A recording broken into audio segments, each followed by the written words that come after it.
छोड़ना होगा।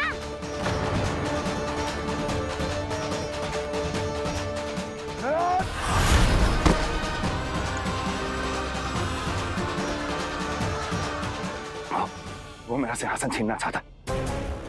वो आ रहा है, वो आ रहा है। सैनिकों! दुर्जन, बंद कर दो सभी द्वार और झरों के, सब के सब।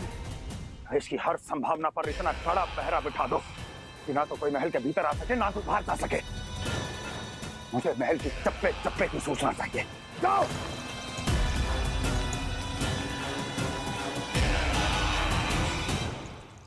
सिंहासन।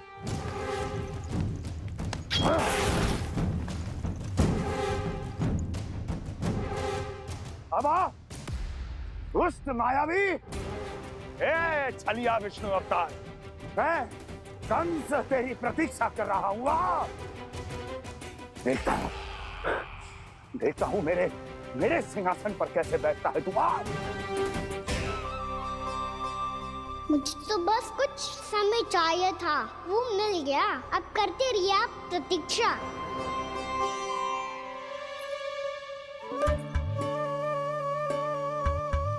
जी अपने आप से बातें क्यों कर रहे हो जी?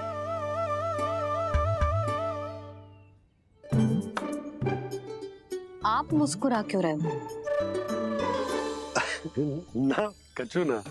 बताओ क्यों मुस्कुरा रहे हो? तुम ही पर गए हैं जी। जब तुम व्रत करती हो तो तुम भी ऐसा ही करती हो। इसी प्रकार भूख अधिक लगने पर अपना ध्यान भटकाने के लिए स्वयं से ही बड़बड़ाती रहती। होगा। आपको तो बस मेरा उपहास उड़ाने के लिए बहाना चाहिए।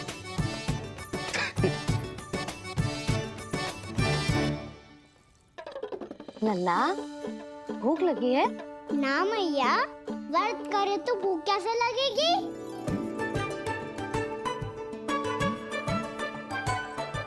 यदि लगी हो तो छोटे बालकों को थोड़ी बहुत भूल चूक क्षमा होती है। कछु ना तो फल तो तू खा ही सकते है। अब तो पूरे नियम और विधि विधान से व्रत तोड़ूंगा। कल द्वादशी के सुबह मुहूर्त के अनुसार। ठीक।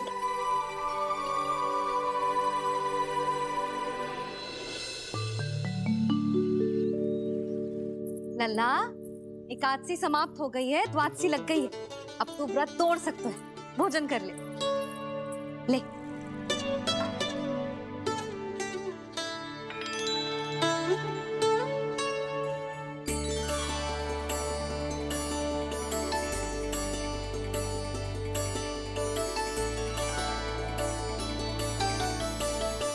आज तो कार्य कर लीजिएगा। मैं ना चाहती कि सब गांव वाले फिर से आपका उपहास उड़ाएं। अरे, इसी क्षण कार्य आरंभ करना आवश्यक ना है। कुछ खा तो लो। कल भी पूरे दिन व्रत में रहे, अब तो कुछ खा लो। ना, अभी बिल्कुल भूख ना है। और हाँ भगवान, तुम्हें चिंता करने की आवश्यकता नहीं है। आज मैं किसी को भी 2 शब्द कहने का अवसर नहीं दूंगा। अरे, कुछ खाओगे पियोगे नहीं तो कैसे रहोगे?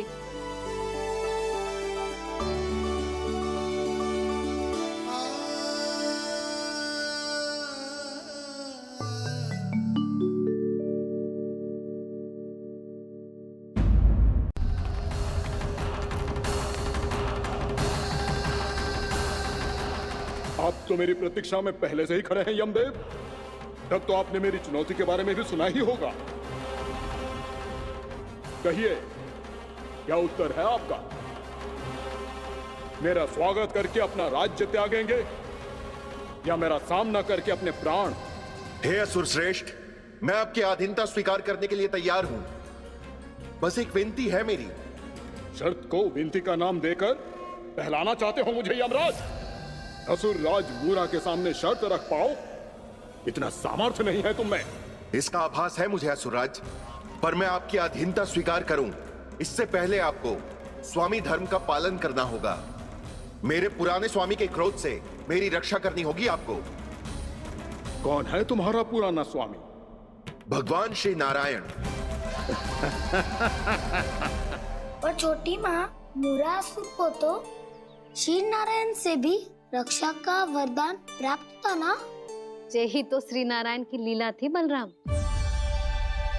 पर वो राक्षस अपने दम में जे समझ ही ना पाओ कि वो क्या भूल करने जा रहे हैं, और पहुंच गो भगवान श्री नारायण को चुनौती देने के लिए।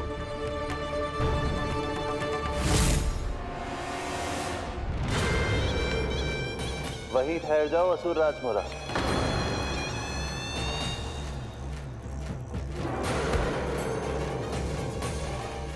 यहाँ क्यों आए? आपको पराजित करने और ये वैकुंठ जीतने, ताकि मैं यमलोक का स्वामी बन सकूं। फिर आओ, युद्ध भूमि में मेरा सामना करो।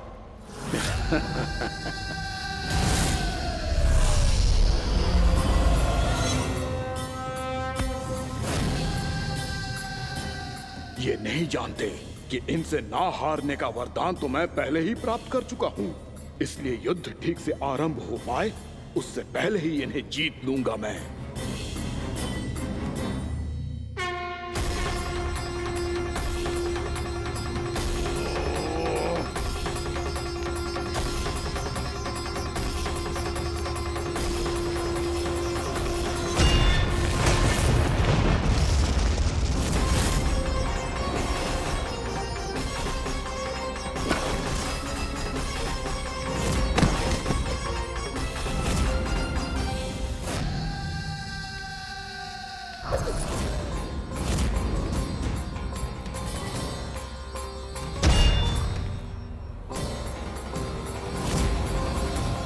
और इस प्रकार ये युद्ध वर्षों वर्षों तक चलता रहो।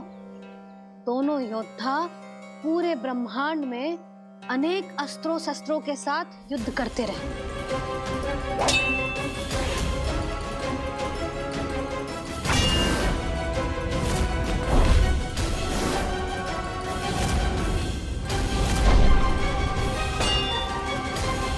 फिर क्या हुआ मैया?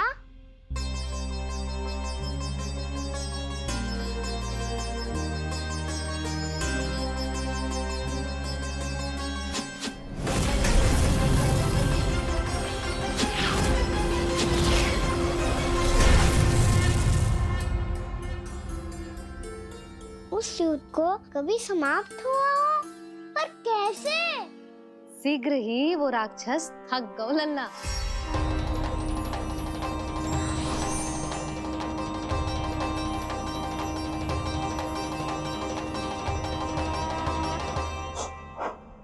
खड़े खड़े देख क्या रहे हैं नारायण? आक्रमण कीजिए, वध कर दीजिए मेरा।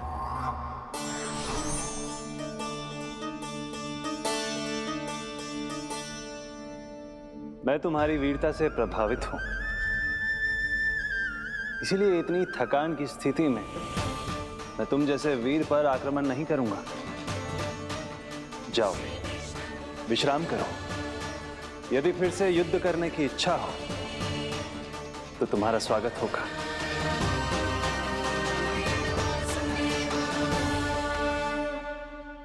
जे कह के श्री नारायण बद्रिका आश्रम चले गए और वहां हिमवत नाम की एक कंदरा में ध्यान लगा के बैठ गए। उधर वो राक्षस विश्राम करने लगो। अनेकों दिन बीत गए और अब वो राक्षस मूरा फिर से स्वस्थ होके बलवान हो गया था। उसने अपनी सारी शक्ति फिर से प्राप्त कर ली थी। श्री नारायण ने उस पर दया करी थी, पर वो फिर से श्री नारायण को छलने को तैयार होगा।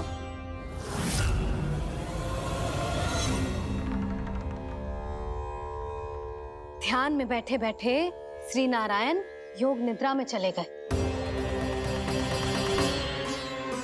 पर दुष्ट मूरा इसी अवसर का लाभ उठा के उनकी कंदरा में घुस आयो, ताकि वो सोते हुए श्री नारायण पे आक्रमण कर सके।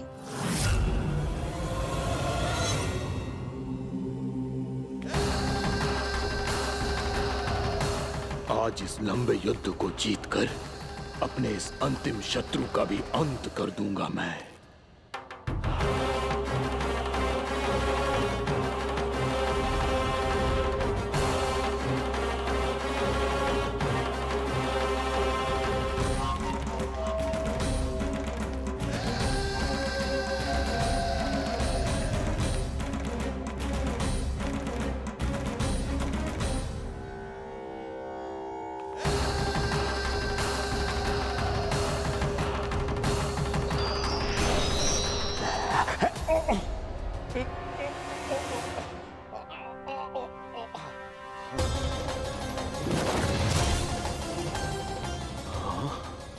दुष्ट राक्षस, प्रभु ने तुझ पर दया की, तुझे संभलने का अवसर दिया। तू इन्हीं पर ही छल से वार करने चला है।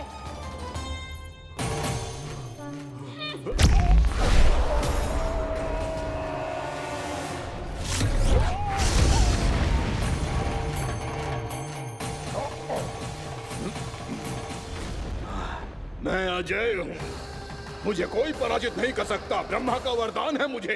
तूने नारायण से अपराजय होने का वरदान मांगा था मूर्ख, उनकी शक्ति से नहीं। ध्यान से देख, मैं तेरी मृत्यु हूँ, मृत्यु।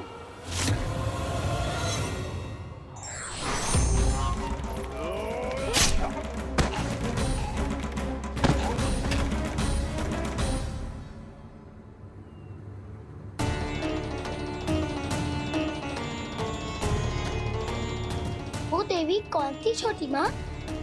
और कौन बलराम, वही तो थी देवी एकादशी।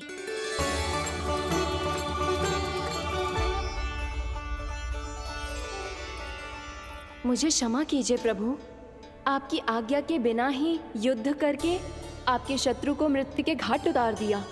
क्षमा नहीं, आपकी तो प्रशंसा होनी चाहिए देवी। असुर राज को मारकर आपने सभी देवताओं को मुक्त करवाया है। इस पापी के अहंकार से तीनों लोकों की रक्षा की है आपने। आप एकादशी की तिथि पर मेरी एकादश इंद्रियों से उत्पन्न हुई हैं। इसीलिए मेरे सभी भक्त आपको उत्पन्न एकादशी के नाम से जानेंगे। सभी तिथियों में आपका स्थान सर्वश्रेष्ठ होगा। जिस तरह आपने राक्षस के आक्रमण से मेरी रक्षा की है, उसी प्रकार एकादशी के दिन व्रत करके जो भी भक्त आपकी कथा सुनेगा, मैं स्वयं उसकी रक्षा करूंगा। जो आपकी पूजा करेगा, उसे मेरी विशेष कृपा प्राप्त होगी और उसके साथ साथ उसे मिलेगा धन, सिद्धि और मोक्ष।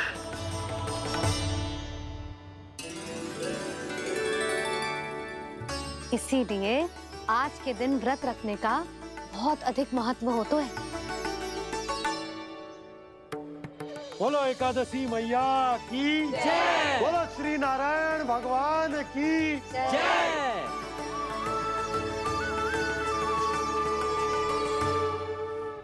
प्रभु की कृपा से एकादशी का महत्व भी पता चल गो और मेरा व्रत भी सफल हो गो। अभी नहीं भूला राम, एकादशी का व्रत पूरी तरह तभी सफल होता है जब द्वादशी के दिन उसे पूरा किया जाता है।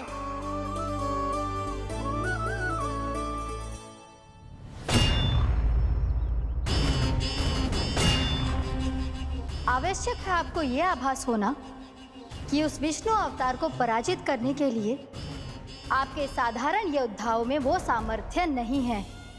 वो विष्णु अवतार कुछ अधिक ही असाधारण है।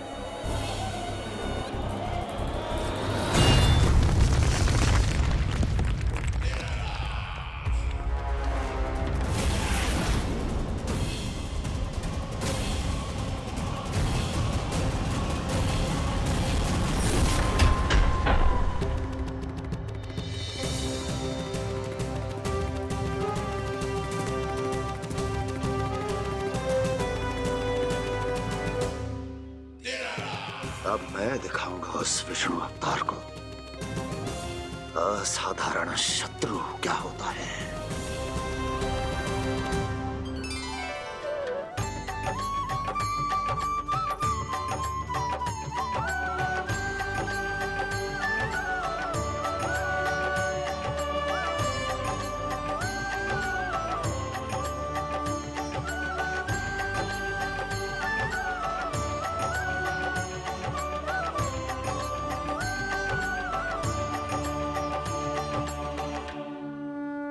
कंस मामा अधीर हो रहे हैं, पर मैया ने मुझे अभी तक बाहर जाने की आज्ञा नहीं दी है। अभी उन्हें किसी और राक्षस को यहाँ भेजने से रोकने के लिए मुझे ही कुछ करना होगा।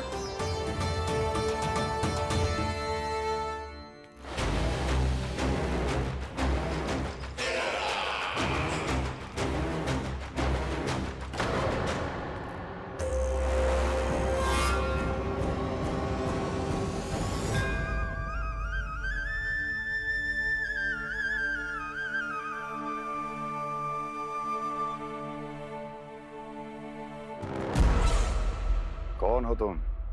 बचपन से ही मुझे मारने का सपना देख रहे हैं, फिर मुझे ही नहीं पहचानते।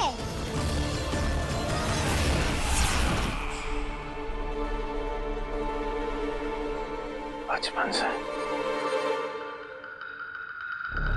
विष्णु अवतार। कोई कान्हा बुलाता है तो कोई मुरलीधर पुकारता है, कोई माखन चोर कहता है, कोई कहता है चिच्चोर। पर विष्णु अवतार इस नाम से तो बस आप ही मुझे बुलाते हो मामा जी। इतना साहस ये तो यहाँ आ गया है।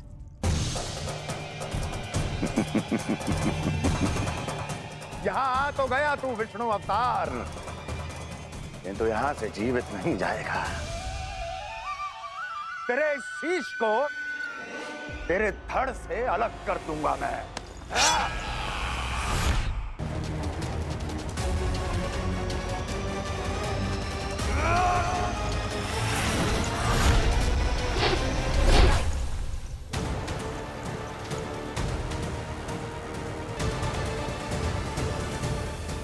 कहाँ देख रहे हो मामा जी? मैं तैयार हूँ।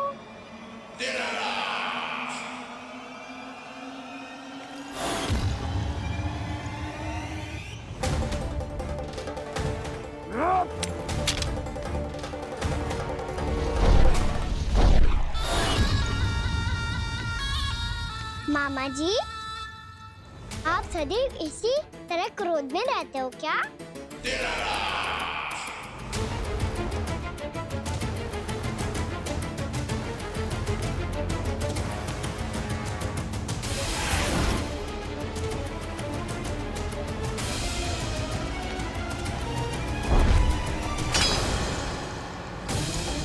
छोड़ छोड़ मेरी तलवार को। छोड़ो तो तब जब पकड़ा हूँ।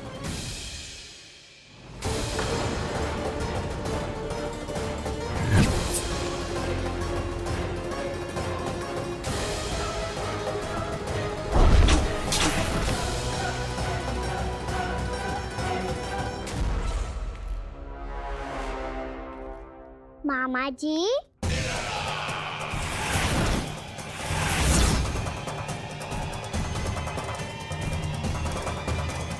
आप थक गए होंगे, थोड़ा विश्राम कर लो। आपका तो पता नहीं, मैं अवश्य थक गया हूँ।